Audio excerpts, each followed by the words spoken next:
എങ്ങനെയാണ് ഒരു മത്സരത്തിന് നമ്മളൊരു പ്രൊജക്റ്റ് ചെയ്യേണ്ടത്?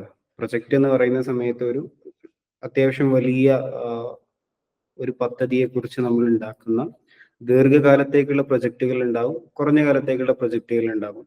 ദെൻ ഇതൊരു മത്സരത്തിലേക്ക് വരുന്ന സമയത്ത് നമ്മൾ എന്തൊക്കെയാണ് ശ്രദ്ധിക്കേണ്ടത് എന്ന കാര്യമാണ് നമ്മളിനി ഇവിടെ ജസ്റ്റ് ഒരു വളരെ കുറഞ്ഞ സമയം കൊണ്ടൊന്ന് പറഞ്ഞു പോകാൻ വേണ്ടി ശ്രമിക്കുന്നത്. ഏറ്റവും ആദ്യമായിട്ട് നമ്മള് അതിന്റെ ഒരു ബേസിക് മെത്തേഡ് എന്നുള്ള രൂപത്തിൽ മനസ്സിലാക്കേണ്ടത്, എത്ര സമയമാണ് നമുക്ക് പ്രൊജക്റ്റ് ചെയ്യാൻ കിട്ടുന്നത് എന്ന് ആദ്യം ഐഡന്റിഫൈ ചെയ്യണം. നമ്മളൊരു ഡെഡ്ലൈൻ ഇടുക എന്നാണ് ഇതിന് പറയാം.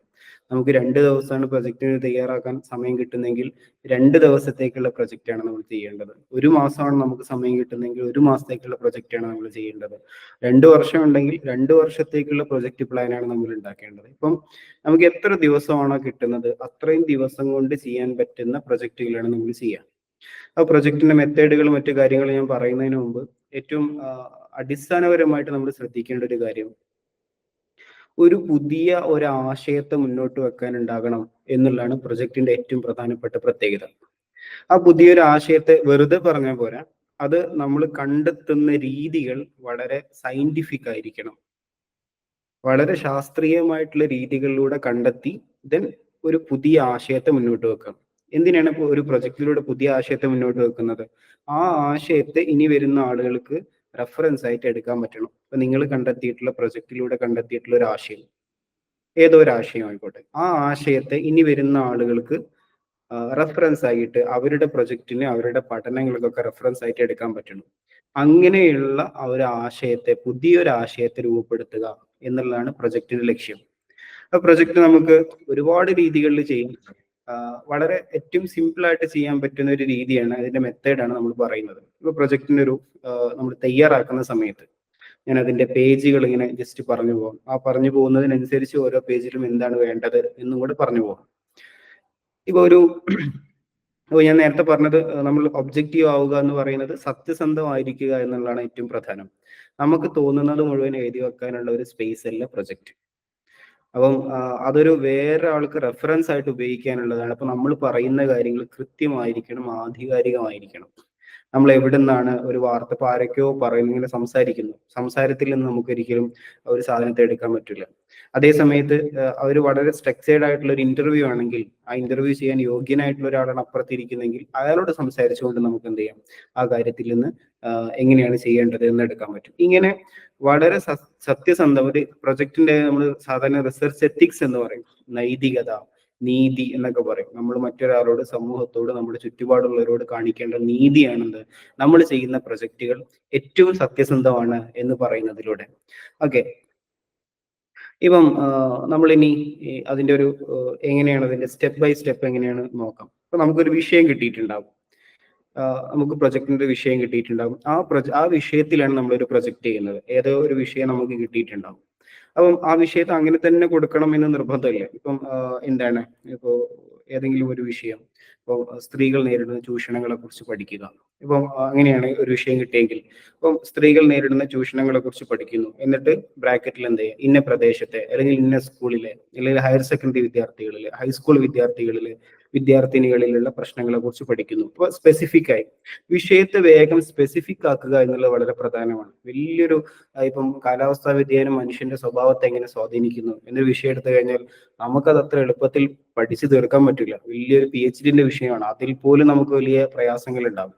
അപ്പൊ നമുക്ക് എളുപ്പം എത്താൻ ഒരു സ്റ്റഡി ഏരിയ നിർണ്ണയിക്കണം. നിങ്ങൾ എവിടെയാണ് പഠിക്കുന്നത്, എത്ര ആളുകളിലാണ് പഠിക്കുന്നത്, എന്താണ് വിഷയം, എങ്ങനെയാണ് പഠിക്കുന്നത്, ഇതാണ് നമ്മൾ നോക്കേണ്ടത്. അപ്പൊ പ്രൊജക്ടിനുള്ള ടൈറ്റിൽ ഉണ്ടാവും. പ്രൊജക്ടിന്റെ ടൈറ്റിൽ ഏറ്റവും മുകളിൽ നമുക്ക് ഏകദേശം പ്രൊജക്ടിന്റെ ഒരു പേപ്പറിന്റെ സൈസ് എന്ന് പറയുന്നത് സാധാരണ A4 നിങ്ങളൊക്കെ ചെയ്യുന്നുണ്ടാവുക.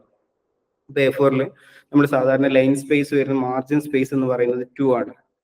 ഈ വേർഡ് ഒക്കെ ഉപയോഗിക്കുന്നവർക്കറിയാം, മാർജിൻ സ്പേസ് 2 ഇടുന്നു, ലൈൻ സ്പേസ് ഒരു 1.5 ഇടാം. ദെൻ സാധാരണ ഫോണ്ട് സൈസ് എന്ന് പറയുന്നത് 12 ആയിരിക്കും. ഈ നമ്മൾ ഉപയോഗിക്കുന്ന ഫോണ്ടുകൾ ഈ കാർത്തിക പോലെയുള്ള MLTT കാർത്തിക പോലെയുള്ള ഫോണ്ടുകളൊക്കെ ഉപയോഗിക്കാം. ഇപ്പം ഏറ്റവും ലേറ്റസ്റ്റ് ആയിട്ട് ഗൂഗിൾ ഫോണ്ടുകളായിട്ടുള്ള ഈ മഞ്ചരി, മീര പോലെയുള്ള ഫോണ്ടുകളൊക്കെയാണ് പലപ്പോഴും ഉപയോഗിക്കാറുള്ളത്. ആ ഫോണ്ടുകളൊക്കെ വേണമെങ്കിൽ നമുക്ക് അതിന് വേണ്ടിയിട്ട് ഉപയോഗിക്കാം. ദെൻ ഹെഡിങ്ങുകൾ 14 ആയിരിക്കണം സൈസ്. നമ്മൾ എഴുതുന്ന കണ്ടന്റുകൾ 12 ആയിരിക്കണം. ദെൻ മെയിൻ ഹെഡിങ്ങുകൾ, അതായത് ഇപ്പൊ നമ്മൾ പ്രൊജക്ടിന്റെ ടൈറ്റിൽ എഴുതുന്നു. ആ പ്രൊജക്ടിന്റെ ടൈറ്റിൽ എന്ന് പറയുന്നത് നമുക്ക് ഏകദേശം ഒരു 18 കൊടുക്കാം. ഈ രൂപത്തിലാണ് എന്ത് ചെയ്യേണ്ടത്, നമ്മൾ പ്രൊജക്ടിനെ തയ്യാറാക്കേണ്ടത്. അതിന്റെ ഒരു ടൈറ്റിൽ പേജാണ് ഞാൻ പറയുന്നത്. അപ്പൊ ടൈറ്റിൽ പേജിനകത്ത് ഏറ്റവും മുകൾ ഭാഗത്തായിട്ട് നമ്മുടെ ടൈറ്റിൽ ഉണ്ടാകും. ദെൻ അതിന്റെ താഴെയായിട്ട് നമ്മൾ ആർക്കാണ് ഇത് സമർപ്പിക്കുന്നത് എന്നുള്ളത് ഉണ്ടാവും. ദെൻ ഏറ്റവും താഴെയായിട്ട് അതിന്റെ വർഷം മാസം ഉണ്ടാവും. അപ്പം സെപ്റ്റംബർ 2024 ഇതാണ് നമ്മൾ ചെയ്തിട്ടുള്ള വർഷം. ഇത്രയും മതിയാവും ടൈറ്റിൽ പേജ്. ദെൻ തയ്യാറാക്കിയ ആളുകളുടെ പേര് വേണമെങ്കിൽ എന്ത് ചെയ്യാം, നമുക്ക് അതിനകത്ത് കൊടുക്കാം. നമ്മുടെ ടൈറ്റിൽ പേജ് എഴുതി ദെൻ ആർക്കാണ് സമർപ്പിക്കുന്നു എന്നുള്ള എഴുതിയിട്ട് ശേഷം എന്ത് ചെയ്യാം, തയ്യാറാക്കിയവർ എന്നോട്ട് അവിടെ നമുക്കത് കൊടുക്കാൻ പറ്റും. ഓക്കെ. ദെൻ രണ്ടാമത്തത് അടുത്ത പേജിൽ വരുന്നത് നമുക്ക് വേണമെങ്കിൽ എന്ത് ചെയ്യാം, അതിന്റെ ഒരു സത്യപ്രസ്താവന എന്നൊക്കെ പറഞ്ഞിട്ട് ഒരു സാധനം കൊടുക്കാം. എന്നിട്ട് ഈ പ്രൊജക്ടിന്റെ ഭാഗങ്ങളൊക്കെ ഞങ്ങൾ തന്നെ സ്വന്തം ചെയ്താണ്, മറ്റൊന്നിൽ നിന്നും കോപ്പി എടുത്തതില്ല എന്നൊക്കെ പറയുന്ന ഒരു സത്യവാചകം, അത് നിങ്ങൾക്ക് വേണമെങ്കിൽ സെർച്ച് ചെയ്ത് കഴിഞ്ഞാൽ കിട്ടും. അതൊക്കെ വേണമെങ്കിൽ കൊടുക്കാം. ദെൻ അതിനുശേഷം കടപ്പാടുകൾ, ആ പ്രൊജക്ട് ചെയ്യാൻ വേണ്ടിയിട്ട് ആരുടെയൊക്കെ, ഇപ്പൊ ഏതെങ്കിലും പുസ്തകങ്ങളാണെങ്കിൽ, ലൈബ്രറികളാണെങ്കിൽ, അല്ലെങ്കിൽ ഏതെങ്കിലും ആളുകളെ നിങ്ങൾ സമീപിച്ചിട്ടുണ്ടെങ്കിൽ അവരോടൊക്കെയുള്ള ഒരു കടപ്പാടുണ്ടാവും. അപ്പം ആ ഒരു കടപ്പാട് എന്ന് പറഞ്ഞുകൊണ്ട് ഒരു പേജ് ജസ്റ്റ് ഒരൊറ്റ പാരഗ്രാഫ്, ആ പാരഗ്രാഫ് നമുക്ക് അവിടെ കൊടുക്കാൻ പറ്റും. ദെൻ പിന്നീട് നമുക്ക് നേരെ എന്ത് ചെയ്യാം, ഇൻഡെക്സ്, ഉള്ളടക്കം എന്ന പേജ്. ഉള്ളടക്കം ജസ്റ്റ് അവിടെ ഫസ്റ്റ് എഴുതി വെക്കാം. എന്നിട്ട് അവസാനം എല്ലാം കഴിഞ്ഞതിന് ശേഷമാണ് ഫില്ല് ചെയ്യേണ്ടത്. ഉള്ളടക്കത്തിൽ അധ്യായം 1, അധ്യായം 2, അധ്യായം 3, അധ്യായം 4, ഇങ്ങനെ എത്ര അധ്യായമാണോ നമുക്കുള്ളത് അത്രയും അധ്യായങ്ങൾ കൊടുക്കാം. ആ അധ്യായത്തിന്റെ കൂടെ ലാസ്റ്റ് എന്തുണ്ടാവും, ഉപസംഹാരം, അതുപോലെ തന്നെ റെഫറൻസ്. ഇത്രയുമാണ് ഉള്ളടക്കത്തിലുണ്ട്. അപ്പൊ നമ്മൾ ആമുഖമൊക്കെ ഒരു അധ്യായമാണ്.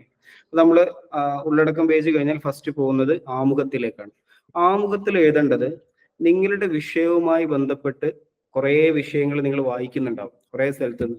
ആ വായിച്ചതിൽ നിന്ന് എടുത്തിട്ട് മാത്രമാണ് ആമുഖം എഴുതേണ്ടത്. ആമുഖം നിങ്ങളുടെ സ്വന്തമായിട്ടൊന്നും എഴുതാൻ പാടില്ല. നിങ്ങൾ പുറത്തു നിന്നുള്ള പുസ്തകങ്ങളും മറ്റൊക്കെ റെഫർ ചെയ്തുകൊണ്ട് വായിച്ചിട്ടുണ്ടാവും, ആ വിഷയത്തിൽ വായിച്ചിട്ടുണ്ടാവും. അതിനെ ഒരു ഓർഡർ ആക്കിയിട്ടാണ് എന്ത് ചെയ്യുന്നത്, ആമുഖം ഒരു 1, 2, 3 പേജൊക്കെ ആവാം. അങ്ങനെയാണ്. അതിന് സബ് ഹെഡിങ് ഒക്കെ കൊടുക്കാം, അതൊക്കെ നമ്മുടെ ഇഷ്ടം പോലെ കൊടുക്കാവുന്നതാണ്. അങ്ങനെയാണ് നമ്മൾ എന്ത് ചെയ്യേണ്ടത്, ആമുഖം എഴുതേണ്ടത്. ദെൻ ആമുഖം എഴുതി കഴിഞ്ഞാൽ പിന്നീട് ആമുഖത്തിന്റെ തൊട്ട് താഴെ തന്നെ പഠന പ്രസക്തി എന്ന് പറഞ്ഞിട്ടൊരു ഹെഡിങ് കൊടുക്കാം. ആ പഠനത്തിന്റെ പ്രസക്തി എന്താണ്, ഈ കാലത്ത് ഈ പഠനം കൊണ്ടുള്ള പ്രസക്തി എന്താണ്. ദെൻ പിന്നീട് നമുക്ക് കൊടുക്കാൻ പറ്റുന്ന ഒബ്ജക്റ്റീവ്സ്. ഒബ്ജക്റ്റീവ് എന്ന് പറഞ്ഞു കഴിഞ്ഞാൽ എന്താണ് ഈ പഠനം കൊണ്ട് നമ്മൾ ലക്ഷ്യമാക്കുന്നത്. അപ്പം ഒരു പഠനത്തിന് ഒബ്ജക്റ്റീവ്സ് ഉണ്ടാവും. ഈ ഒബ്ജക്റ്റീവ്സ് നേരത്തെ തന്നോളം എന്നില്ല. അപ്പൊ നിങ്ങളായിരിക്കും ഒബ്ജക്റ്റീവ്സ് ഉണ്ടാക്കേണ്ടത്. ഇപ്പം സ്ത്രീ സുരക്ഷയുമായി ബന്ധപ്പെട്ടാണെങ്കിൽ സ്ത്രീകൾ തൊഴിലിടങ്ങളിൽ നേരിടുന്ന സുരക്ഷാ പ്രതിസന്ധികൾ എന്തൊക്കെയാണ്, അതൊരു എക്സാമ്പിൾ ആയിരിക്കും. വിദ്യാഭ്യാസ മേഖലയിൽ സ്ത്രീകൾ അനുഭവിക്കുന്ന പ്രശ്നങ്ങൾ എന്തൊക്കെയാണ്, അത് രണ്ടാമത്തെ ഒബ്ജക്റ്റീവ് ആയി. ദെൻ മൂന്നാമത്തെ ഒബ്ജക്റ്റീവ് എന്താണ്, ഈ ഇടങ്ങളിലൊക്കെ ഇതിനെ പരിഹരിക്കാനുള്ള മാർഗങ്ങൾ എന്തൊക്കെയാണ്, അല്ലെങ്കിൽ നിലവിലുള്ള പദ്ധതികളുടെ പ്രശ്നങ്ങൾ എന്തൊക്കെയാണ്. ഇങ്ങനെയാണ് എന്ത് ചെയ്യുക, മനസ്സിലാക്കുക, കണ്ടെത്തുക, പഠിക്കുക, അന്വേഷിക്കുക. ഇങ്ങനെയാണ് ലക്ഷ്യങ്ങൾ ഉണ്ടാവുക. ഏതെങ്കിലും ഒരു വിഷയം പറഞ്ഞിട്ട് അതിനെക്കുറിച്ച് മനസ്സിലാക്കുന്നു, അല്ലെങ്കിൽ സ്ത്രീകൾ തൊഴിലിടങ്ങളിൽ നേരിടുന്ന പ്രശ്നങ്ങളെ അന്വേഷിക്കുന്നു, അല്ലെങ്കിൽ വിദ്യാഭ്യാസ മേഖലയിൽ സ്ത്രീകൾ നേരിടുന്ന പ്രശ്നങ്ങളെ കുറിച്ച് പഠിക്കുന്നു. ഇങ്ങനെ തുടങ്ങിയിട്ട് എനിക്ക് തോന്നുന്നത് വളരെ ചെറിയ പ്രൊജക്റ്റ് ആണെങ്കിൽ പരമാവധി 3 ഒബ്ജക്റ്റീവ് വെക്കാൻ പാടുള്ളൂ. അതിൽ കൂടുതൽ 2 ഒബ്ജക്റ്റീവ് ആയാലും കുഴപ്പമില്ല, പരമാവധി 3 ഒബ്ജക്റ്റീവ് വെക്കാൻ പാടുള്ളൂ. എന്നിട്ട് 3 ഒബ്ജക്റ്റീവ് വളരെ സ്പെസിഫിക് ആയിട്ട് എഴുതണം, വെറുതെ എഴുതി പോരുത്. ആ ഒബ്ജക്റ്റീവ് വായിച്ചു കഴിഞ്ഞാൽ അതിനകത്ത് പിന്നെ അതെന്താണെന്ന് ചോദ്യം ഉണ്ടാവരുത്. അത്രയും സ്പെസിഫിക് ആയിട്ട് ഒബ്ജക്റ്റീവ് കൃത്യമായിട്ട് എഴുതി വെക്കുക എന്നുള്ളത് പ്രധാനമാണ്. ദെൻ നിങ്ങൾക്ക് വേണമെങ്കിൽ പഠനത്തിന്റെ പരിമിതിയും അവിടെ എഴുതാം. ഈ പഠനം പഠിക്കാൻ കുറച്ച് സമയം കിട്ടിയിട്ടുള്ളൂ, അല്ലെങ്കിൽ ഡാറ്റ കിട്ടാൻ പ്രയാസം ഉണ്ടായിരുന്നു എന്നുള്ളത് തുടങ്ങിയതൊക്കെ പോയിന്റ് ആയിട്ട് എഴുതണം. പഠനത്തിന്റെ പരിമിതിയും നമുക്ക് അവിടെ എഴുതിയിട്ട് ആമുഖം ചാപ്റ്റർ എന്ത് ചെയ്യാം, അങ്ങനെ നമുക്ക് അവിടെ അവസാനിപ്പിക്കാം. ദെൻ രണ്ടാമത്തെ അധ്യായത്തിലേക്ക് വരുന്നത് റിവ്യൂ ഓഫ് ലിറ്ററേച്ചർ ആണ്. പൂർവ്വകാല പഠനങ്ങൾ അല്ലെങ്കിൽ മുൻകാല പഠനങ്ങൾ എന്നൊക്കെ പറയും. ഈ വിഷയവുമായി ബന്ധപ്പെട്ട് നേരത്തെ നടന്നിട്ടുള്ള എല്ലാ പഠനങ്ങളെയും എന്ത് ചെയ്യാം, നിങ്ങൾക്ക് ഇതിനകത്തേക്ക് കൊണ്ടുവരാം. ഈ വിഷയവുമായി ബന്ധപ്പെട്ട് ഇവിടെ നടന്നിട്ടുള്ള മുഴുവൻ പഠനങ്ങളെയും നിങ്ങൾക്ക് ഇതിനകത്തേക്ക് കൊണ്ടുവരാൻ പറ്റും. അതിനകത്ത് റിവ്യൂ ഓഫ് ലിറ്ററേച്ചറിനകത്ത് ഇന്റർനാഷണൽ സ്റ്റഡീസ് വരാം, അതുപോലെ തന്നെ ഈ നാഷണൽ സ്റ്റഡീസ് വരാം, ദെൻ പ്രാദേശികമായിട്ട് നടന്നിട്ടുള്ള പഠനങ്ങൾ വരാം. ഇത് മുഴുവൻ എന്ത് ചെയ്യാം, നിങ്ങൾക്ക് ഇതിനകത്തേക്ക് കൊണ്ടുവരാം. അതാണ് അതിന്റെ ഒരു പ്രത്യേകത. അപ്പൊ അതില് വെറുതെ നിങ്ങൾ ഗൂഗിൾ സ്കോളർ പോലെയുള്ള സംവിധാനങ്ങളിലൊക്കെ അടിച്ചു കഴിഞ്ഞാൽ കുറെ ടോപ്പിക്കുകൾ കിട്ടും. മതബൗദ്ധിക വിദ്യാഭ്യാസം ആണെങ്കിൽ അതുമായി ബന്ധപ്പെട്ട ടോപ്പിക്കുകളുണ്ട്. ഇനി വെറുതെ ഗൂഗിളിൽ അടിച്ചാൽ തന്നെ കുറെ നല്ല ടെക്സ്റ്റുകൾ ഉണ്ടാവും. നിങ്ങൾ വെക്കുന്ന സമയത്ത് കുറച്ചും കൂടെ ഒത്തന്റിക് ആയിട്ടുള്ള ഈ പുസ്തകങ്ങൾ വെക്കാൻ വേണ്ടിയിട്ട് ശ്രദ്ധിക്കാം. നല്ല പുസ്തകങ്ങൾ ഉണ്ടെങ്കിൽ അത് വെക്കാം. പിന്നെ മാഗസിനുകൾ, നല്ല മാഗസിനുകൾ ഉണ്ടെങ്കിൽ അത് വെക്കാം. പിന്നെ പത്രങ്ങളൊക്കെ ഏറ്റവും ലാസ്റ്റ് വെച്ചാൽ മതി, പത്രങ്ങളിൽ പറയുന്ന കാര്യങ്ങളൊക്കെ. അപ്പൊ നിങ്ങൾ റിവ്യൂ ഓഫ് ലിറ്ററേച്ചർ എഴുതേണ്ടത് എങ്ങനെയാ വെച്ചാൽ, ഇപ്പൊ നിങ്ങൾ എന്ത് ചെയ്യുന്ന ഒരു പുസ്തകത്തിൽ ഇതുമായി ബന്ധപ്പെട്ട ഒരു സാധനം കാണുന്നു, അപ്പം ഇന്ന ആളുടെ ഇന്ന പുസ്തകത്തിൽ എന്ത് ചെയ്യുന്നുണ്ട്, ഇപ്പം ഭൗതിക വിദ്യാഭ്യാസം ആണെങ്കിൽ മതഭൗതിക വിദ്യാഭ്യാസത്തെ കുറിച്ച് ഇന്ന കാര്യങ്ങളൊക്കെ പറയുന്നുണ്ട് എന്ന് പറഞ്ഞിട്ട് അയാളുടെ പേരും ആ വർഷം അവിടെ എഴുതി കൊടുക്കുക. ഇങ്ങനെ ഓരോ ഒരു ഒരു 5-6 റിവ്യൂ ഓഫ് ലിറ്ററേച്ചർ എങ്കിലും നിങ്ങൾക്ക് പ്രൊജക്ടിനകത്ത് വെക്കാൻ പറ്റുള്ളൂ. അപ്പോഴാണ് നിങ്ങൾ ഇത്രയും പുസ്തകങ്ങളും ഇത്രയും ലേഖനങ്ങളും ആർട്ടിക്കിളുകളൊക്കെ വായിച്ചിട്ടാണ് ഒരു പ്രൊജക്ട് ചെയ്യുന്നത് എന്ന് മനസ്സിലാവുള്ളൂ. ദെൻ അപ്പൊ സെക്കൻഡ് ചാപ്റ്റർ അങ്ങനെ കഴിഞ്ഞു. ദെൻ തേർഡ് അധ്യായം, മൂന്നാമത്തെ അധ്യായം എന്ന് പറയുന്നത് മെത്തഡോളജിയാണ്, രീതിശാസ്ത്രം. നിങ്ങൾ എങ്ങനെയാണ് ഈ പ്രൊജക്ട് ചെയ്യുന്നത്? നിങ്ങൾ ആളുകളെ ഇന്റർവ്യൂ ചെയ്തിട്ടാണോ ചെയ്യുന്നത്, അല്ലെങ്കിൽ സർവേ മെത്തേഡാണോ, ആളുകൾക്ക് ക്വസ്റ്റ്യൻ കൊടുത്തുകൊണ്ട് അതിൽ നിന്ന് ആൻസർ വാങ്ങുകയാണോ ചെയ്യുന്നത്, അല്ലെങ്കിൽ സെക്കൻഡറി ആണോ? സെക്കൻഡറി സോഴ്സ് ആയിരിക്കും കുറച്ചും കൂടെ നമുക്ക് എളുപ്പമുള്ളത്, നിലവിലുള്ള ജേണലുകളും പുസ്തകങ്ങളും മറ്റൊക്കെ പരിശോധിച്ച്. ഇപ്പോൾ ഓരോ ഒബ്ജക്റ്റീവും എങ്ങനെ ചെയ്തു എന്ന് നമുക്ക് പറയണം. അപ്പൊ നമ്മൾ പറയുന്നത് ഈ പഠനത്തിന് ഒന്നാമത്തെ ലക്ഷ്യം ഇതാണ്, ആ ലക്ഷ്യം പഠിക്കാൻ വേണ്ടിയിട്ട് ഇന്ന മെത്തഡോളജിയാണ് ഉപയോഗിച്ചത്. ഇപ്പം ഒന്നാമത്തെ ലക്ഷ്യം എന്ന് പറയുന്നത് തൊഴിലിടങ്ങളിൽ സ്ത്രീകൾ അനുഭവിക്കുന്ന പ്രശ്നങ്ങളെ കുറിച്ച് പഠിക്കുക എന്നുള്ളതാണ്. അപ്പൊ നമ്മൾ എന്ത് ചെയ്യും, ഇന്ന സ്ഥലത്ത് ജോലി എടുക്കുന്ന 30 സ്ത്രീകൾക്ക് ക്വസ്റ്റ്യൻ കൊടുത്തുകൊണ്ട് അവരിൽ നിന്നാണ് അതിന്റെ വിവരം ശേഖരിച്ചത് പറയാം. ദെൻ ഇതിന്റെ പരിഹാര മാർഗങ്ങൾ കണ്ടെത്തുന്നു എന്നാണ് രണ്ടാമത്തെ ക്വസ്റ്റ്യൻ. അപ്പൊ നമ്മൾ പറയുന്നത് ഇന്ന പുസ്തകത്തിൽ എന്ത് ചെയ്യുന്നു, ഇന്ന പുസ്തകത്തിലൊക്കെ ഇത് പറയുന്നുണ്ട്, ആ പുസ്തകത്തെ സെക്കൻഡറി സോഴ്സ് ആയിട്ട് ഉപയോഗപ്പെടുത്തിയിട്ടാണ് രണ്ടാമത്തെ ലക്ഷ്യം നമ്മൾ പഠിച്ചിട്ടുള്ളത്. അപ്പൊ ഓരോ ലക്ഷ്യവും എങ്ങനെ പഠിച്ചു. അപ്പൊ മൂന്നാമത്തെ ലക്ഷ്യം വിദ്യാഭ്യാസ മേഖലയിൽ സ്ത്രീകൾ നേരിടുന്ന പ്രശ്നമാണെന്ന് വിചാരിക്കുക. അപ്പൊ നമുക്ക് എന്ത് ചെയ്യാൻ പറ്റും, വിദ്യാഭ്യാസ മേഖലയിൽ പ്രവർത്തിക്കുന്ന ഏതെങ്കിലും ഒരു പ്രധാനപ്പെട്ട ഒരു സ്ത്രീ, ഒരു പ്രിൻസിപ്പളോ അല്ലെങ്കിൽ പ്രധാനപ്പെട്ട ഒരാളുണ്ട്, അയാളുടെ പോയിട്ട് നമ്മളൊരു ഇന്റർവ്യൂ ചെയ്യുന്നു, അല്ലെങ്കിൽ ഏതെങ്കിലും രൂപത്തെ ഒരു അഭിമുഖം നടത്തുന്നു. ആ അഭിമുഖം നടത്തിയതിന് ഇവിടെ കൊടുക്കുന്നത് രണ്ടാമത്തെ ലക്ഷ്യം നേടാൻ വേണ്ടിയിട്ട് നമ്മൾ എന്ത് ചെയ്യുന്നു, ഇന്ന സ്ത്രീയുമായിട്ട് അവരെ പ്രിൻസിപ്പളായിട്ടുള്ള ഇന്ന സ്ത്രീയുമായിട്ട് അഭിമുഖം നടത്തിയിട്ടാണ് രണ്ടാമത്തെ ലക്ഷ്യം കണ്ടെത്തിയത്. അപ്പം 3 ലക്ഷ്യമാണുള്ളെങ്കിൽ ഈ 3 ലക്ഷ്യം എങ്ങനെയാണ് പഠിച്ചത് എന്ന് കൃത്യമായിട്ട് അവിടെ പറയാൻ പറ്റണം. അതാണ് മൂന്നാമത്തെ അധ്യായം എന്ന് പറയുന്നത്. ദെൻ നാലാമത്തെ അധ്യായം എന്ന് പറയുന്നത് ഇതിന്റെ അനാലിസിസ് ആണ്. ഓരോ ചാപ്റ്ററിൽ നിന്നും നമുക്ക് കിട്ടിയിട്ടുള്ള റിസൾട്ടുകൾ, ഒന്നാമത്തെ ലക്ഷ്യം നമ്മൾ എഴുതുന്നു, ആ ലക്ഷ്യത്തിൽ നമുക്ക് കിട്ടിയിട്ടുള്ള റിസൾട്ടുകൾ എഴുതുന്നു. ദെൻ അതിൽ നിന്ന് നമ്മളുടെ ഒരു അനാലിസിസ് ഉണ്ടാവും, ഒരു റിസൾട്ട് എഴുതുന്നു. ഇപ്പം മതബോധിക സമന്വയമായിട്ടുള്ള വിദ്യാഭ്യാസ സ്ഥാപനങ്ങളിൽ സ്ത്രീകൾ, പെൺകുട്ടികൾ സംതൃപ്തരാണ് എന്നൊരു റിസൾട്ടാണ് നമുക്ക് കിട്ടിയെങ്കിൽ 100-ൽ 80 ആളുകളും ഇങ്ങനെയാണ് പ്രതികരിച്ചത് എന്നൊക്കെ നമുക്ക് കിട്ടുകയാണെങ്കിൽ നമുക്ക് എന്ത് ചെയ്യാം, അതിനെ ഒരു നല്ല റിസൾട്ട് ആയിട്ട് നമുക്ക് ഗ്രാഫിക്കലി റെപ്രസെന്റ് ചെയ്യാൻ പറ്റുന്ന അങ്ങനെ തന്നെ ചെയ്യാം. ഇനി ഗ്രാഫിക്കലി അല്ലെങ്കിൽ നമുക്ക് പട്ടികയായിട്ട് കൊടുക്കാൻ പറ്റുന്ന അങ്ങനെ കൊടുക്കാം, അല്ലെങ്കിൽ നമുക്ക് റിട്ടേൺ ആയിട്ട് എന്ത് ചെയ്യാം, ആ അനാലിസിസുകൾ മുഴുവൻ എഴുതാം.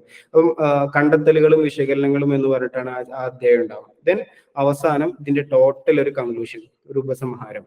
ആ ഉപസംഹാരത്തിനകത്ത് എന്തായിരുന്നു നമ്മുടെ വിഷയം, എന്തായിരുന്നു ആ വിഷയത്തിൽ, പിന്നെ നമ്മൾ എന്തൊക്കെയാണ് ചെയ്തിട്ടുള്ളത്, എന്തൊക്കെ മെത്തഡോളജികളാണ് ഉപയോഗിച്ചിട്ടുള്ളത്, പ്രധാനപ്പെട്ട റിസൾട്ടുകളൊക്കെ നേരത്തെ പറഞ്ഞിട്ടുണ്ടാവും, എന്നാൽ ഏറ്റവും പ്രധാനപ്പെട്ട റിസൾട്ടുകൾ എന്ത് ചെയ്യാം, നമുക്ക് അതിനകത്തേക്ക് എടുത്തെഴുതാം. ദെൻ അതിനുശേഷം നമുക്ക് എന്ത് ചെയ്യാം, ഇവിടെ നിർദ്ദേശങ്ങൾ എന്ന് കൊടുത്തുകൊണ്ട് നിങ്ങൾ ഈ വിഷയത്തിൽ മുന്നോട്ട് വെക്കുന്ന നിർദ്ദേശങ്ങൾ എന്ത് ചെയ്യാം, വളരെ കൃത്യമായിട്ട് നിങ്ങൾക്ക് ലിസ്റ്റ് ചെയ്യാം.